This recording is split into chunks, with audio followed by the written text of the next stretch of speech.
नाज़रीन, अब मुझे 100% यकीन आ गया है कि कैप्टन सफदर ने जो जोग लिया हुआ इसके पीछे मरियम नवाज की बेवफाई है। लाहासिल इश्क में तो आशी को दुनिया छोड़कर वीरानों और कभी दरबारों पर बैठते देखा है, मगर माशूका से 3 बच्चे पैदा करके जोग लेते पहली बार देखा है। मोहब्बतां सचियां ने इस जोग लेने की वजह बहुत खास है। कहने को सफदर नानी का शोहर है, मगर तारीख उठाकर देख लें, नानी ने कभी सफदर से हाथ नहीं मिलाया। हमने आज तक ऐसी कोई तस्वीर नहीं देखी जिसमें नानी ने कभी सफदर का हाथ थामा हो। जब से नानी जाली वजीर आला बनी है तब से एक बार भी सफदर यानी पंजाब का मर्द अव्वल कभी किसी तकरीब में नानी के हमरा नहीं देखा गया। अगर ये गैर एलानिया अलैदगी है तो हम क्या कह सकते हैं, मगर मशरकी माशरे में शादी, ब्याह, तलाक, अलैदगी जब भी होती है एलानिया होती है, इसे इस तरह खुफिया नहीं रखा जाता। अब मरियम का हाल देखें, कभी वो किसी से हाथ मिलाती, कभी किसी से नहीं मिलाती। जिससे जरूरी समझती है उससे हाथ मिलाती है, जिससे जरूरी नहीं समझती उससे हाथ नहीं मिलाती। हाथ ना मिलाने वालों में सिर्फ लोकल मर्द आते हैं, बाकी आलमी सतह पर वो हर किसी से हाथ मिलाना फख्र की बात समझती हैं। और अगर कोई मेहमान उनके साथ हाथ ना मिलाए तो वो जबरदस्ती हाथ मिला लेती हैं, फिर हाथ पर कई सेकंड्स तक हाथ रखे रखती हैं। भाई हमें तो कोई एतराज नहीं, मुसफ़ा किससे हाथ मिलाती है किससे नहीं मिलाती, बस बात इतनी है कि हम पाकिस्तानी बेवकूफ नहीं हैं। वो अलग बात है कि हम 40 साल तक इस टब्बर के हाथों बेवकूफ बनते रहे। खाता है तो लगाता भी है को बेहतर समझा, न खाता है न लगाता है, यानी जरदारी टब्बर से हम यही बताना चाहते हैं कि हम बेवकूफ नहीं हैं। हमें सब नजर आता है। हम देख सकते हैं कि इमरान खान की जिंदगी पर प्ले बॉय और जो चाहे छाप लगवाने वालों की अपनी जिंदगियां भी इतनी कोई पाक साफ नहीं है। मैडम के फ्राक में एक बंदा रोगी होकर मनसहरा के जंगलों, पहाड़ों और मज़ारों पर रूहानी सुकून ढूंढ रहा है, जबकि दूसरी तरफ उसकी बीवी कई मखसूस लोगों के हाथों में हाथ देने के बाद आज बेलारूस में भी हाथ मिलाती पाई गई है। शर्म से आरी बाप और चचा के सामने बेलारूस के सदर के हाथ में हाथ देकर खड़ी है। हमारे जवान का खून भी खोल रहा होगा। हमारी सोहनी जवान कन्या ने हाथ मिलाने के लिए हाथ आगे किया, लेकिन अगले ठरकी बाबे ने वो हाथ अपने दोनों हाथों में जकड़ी लिया। शर्म का ठरकी बुड्ढे अगली नुआ जवाइयां यानी बहू और दामाद वाली है। वैसे इसने प्लास्टिक सर्जरी से रूह बदला हुआ है, मगर आधी सदी से ज्यादा वक्त गुजार चुकी है। फिर एक नाम नेहा जवान भी इसने बैकअप में रखा हुआ है। इस बुड्ढे को हमारी बुड्ढी के साथ यूं सरेआम ठरक जाटते जरा शर्म न आई, लेकिन कैप्टन सफदर के दिल पर जो बिजलियां गिर रही होंगी उस बेचारे का दिल जुलस कर कोयला हो रहा होगा। उसका किसी को कोई ख्याल नहीं। मोहतरमा साहबा उस बेचारे नाम नेहा शोहर को ही साथ ले जाती, शायद बेलारूस का सदर इतना फ्री ना होता। मरियम नवाज के खिलाफ पाकिस्तानी मर्द हजरात सख्त नाला हैं। जैसे कह रहे हो, मरियम साहबा साडे हत्थां विच केड़े कंडे लगे हुए ने, असी भी हद दो के आने आ, तुसी ते सानू शूदर ही समझ लिया जे। मरियम नवाज पाकिस्तानी मर्दों के साथ मुसाफा नहीं करती हैं, शायद वो इन्हें शूदर समझती हैं। अगर आपका उसूल है कि मर्दों से हाथ नहीं मिलाना तो फिर सबके साथ एक जैसा होना चाहिए। ये क्या मुनाफिकत है, दुबई और बेलारूस वालों के साथ हाथ मिलाओ और पाकिस्तान में मशरिकी अकदार इस्लामी रिवायात का प्रचार करो। इस मुनाफिकत पर सफदर भी अंदर ही अंदर जल गया होगा। सोचता होगा किसी पहाड़ की चोटी पर बैठकर तन्हा कि उसकी माशूक कहाँ क्या क्या कर रही है और वो महबूबा के फ्राक में दर दर की खाक छान रहा है। मुफ्ती अस्करी उस्मानी साहब का कहना है कि मरियम नवाज ने कौम का पेट पालने के लिए शेख मोहम्मद बिन जैद का हाथ पकड़ा। जो काम अवाम का पेट पालने के लिए किया जाए वो हराम नहीं होता। अवाम को मरियम नवाज का शुक्रगुजार होना चाहिए कि उसने शेख का हाथ थाम कर $2 अरब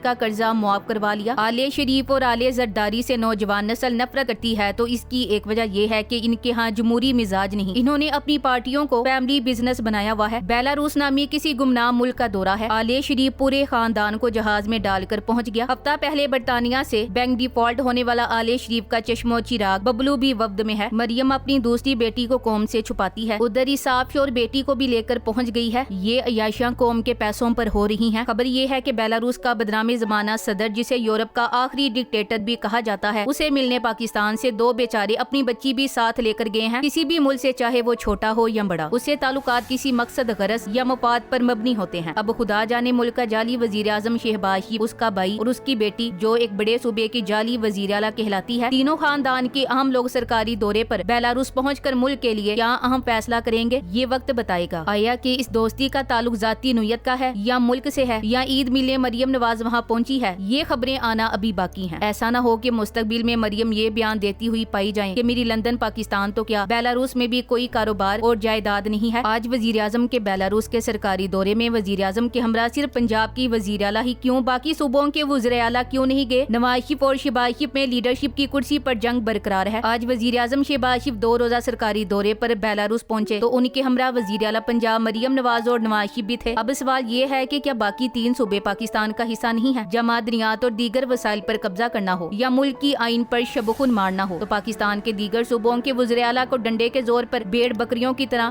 मीनार में लाया जाता है, मगर जब बाहर ममालिक के साथ तरक्की और अहम याददाश्तों पर दस्तखत करना हो तो फिर सिर्फ पंजाब के वजीर आला को ही साथ ले जाया जाता है, बाकी 3 सूबों के वजीर आला को पूछा तक नहीं जाता। यहाँ एक चीज वाज़ेह होगी कि एस्टैब्लिशमेंट समेत मुस्लिम लीग नून और मुल्क के तमाम छोटे बड़े इदारे सिर्फ पंजाब की तरक्की चाहते हैं। पिछली मर्तबा कतरी खत आया था, अब बेलारूस माल मुंतकिली का प्लान लगता है। वैसे एक बात हकीकत है, शरीफ टबरिस्तान पूरे पाकिस्तान का माल खा गया। मिनरल्स और मादनियात पख्तूनख्वा और बलोचिस्तान के और मजे पंजाब के हुक्मरानों के। सदर लुकाशेंको की तरफ से मेहमान ग्रामी के लिए गैर मामूली गर्मजोशी का इजहार किया। अगर सदर लुकाशेंको शहबाज शरीफ और नवाज शरीफ जैसे अफराद को इतनी इज्जत और गर्मजोशी से नवाज रहे हैं, जिन पर करप्शन और मुल्की दौलत लूटने के संगीन इल्जामात हैं, तो ये उनकी अपनी साख पर भी सवालिया निशान है। इज्जत उन लोगों को दी जानी चाहिए जो वाकई कौम की खिदमत करते हैं, ना कि उन्हें जो अपने मफादात के लिए मुल्क को नुकसान पहुंचाते हैं। लुकाशेंको 26 बरस से बेलारूस में इक़्तिदार से चिमटे हुए हैं, आइन को अपने मफादात के लिए तोड़ मड़ोड़ कर रख दिया है। लुकाशेंको को 1999 में दूसरी बार इलेक्शन लड़ना था, मगर उन्होंने 1996 में ही अपनी मकबूलियत के उरूज पर रायशुमारी या रिफरेंडम कराकर अपने इक़्तिदार की मुद्दत में 2 साल का इजाफा कर लिया था। इस तरह दूसरे इंतखाब 2001 में हुए, मगर रियासती मशीनरी को इस्तेमाल करते हुए खुद को दोबारा मुंतखब करा लिया। असल में सदारती निजाम की सबसे बड़ी खराबी ही ये होती है कि इसमें पार्लिमान सदर को हटा नहीं सकती जब तक कि उसका मवाखजा ना किया जाए, जो खासा मुश्किल होता है। 2001 और इसके बाद होने वाले तमाम इंतखाबात को बैनुल अक़वामी मुबस्सिर गैर कानूनी करार देते रहे हैं, मगर लुकाशेंको अब तक यूरोप के आखिरी अमर के तौर पर इक़्तिदार पर विराजमान है। 2006 में तीसरे, 2010 में चौथे और 2015 में 5वें बार खुद को सदर मुंतखब कराने के बाद भी लुकाशेंको का दिल नहीं भरा और उन्होंने 2020 छठी बार खुद को इलेक्शन में जिताकर सदर रहने का ऐलान किया। इसके बाद पिछले 1.5 माह से बेलारूस में मुजाहरे जारी हैं। इंतखाब में उनकी मुखालिफ उम्मीदवार स्वेतलाना को खासा मकबूल करार दिया जा रहा था, मगर उन्हें सिर्फ 10% वोट दिए गए और एक बार फिर लुकाशेंको ने 80% वोट लेने का ऐलान किया। स्वेतलाना सिर्फ 48 साल की है, मगर बेलारूस के अवाम में खासी मकबूल है, क्योंकि वो इंसानी हुकूक की एक बड़ी अलंबरदार की शक्ल में सामने आई है। दरअसल उनके शोहर सरगई तैखानोस्की को सदारती उम्मीदवार होना था, मगर लुकाशेंको ने उन्हें गिरफ्तार करके जेल में डाल दिया, तो स्वेतलाना मैदान में आ गई। ये मियाँ बीवी रूस के साथ इत्तेहाद के खिलाफ हैं और यूरोपीय यूनियन की तरफ ज्यादा नरम गोशा रखते हैं, क्योंकि उन्हें मालूम है कि इसी तरह बेलारूस में इंसानी हुकूक और जमहूरियत का तहफ़्फ़ुज़ हो सकता है। लुकाशेंको ने पिछली रबा सदी के अरसे में बेलारूस में किसी किस्म की सियासी जमातों को पनपने नहीं दिया, जैसा कि खुद रूस में पुतिन ने किया है। जो भी सियासी रहनुमा या जमात आगे बढ़ने की कोशिश करती है, उसे कुचल कर रख दिया जाता है। इस तरह की आमराना हरकतों से 20वीं सदी के 2 अशरे जमहूरियत के लिए बड़े नामसाइद हालात का बाइस बने हैं, चाहे वो रूस के पुतिन हो या अमेरिका के बुश जूनियर और ट्रम्प, तुर्की के रजब तैयब उर्दगान हो या भारत के नरेंद्र मोदी, ब्राजील के बोल्सोनारो हो या फिलिपाइन के दुतर्ते, सब ने अपने अपने मुल्कों में जमहूरी रिवायात और इंसानी हुकूक की शदीद पामाली की है। लेकिन बेलारूस के लुकाशेंको इनमें सबसे आगे हैं। मुकम्मल तफसीलात गूगल पर हैं। Thanks for watching. Allah Hafiz.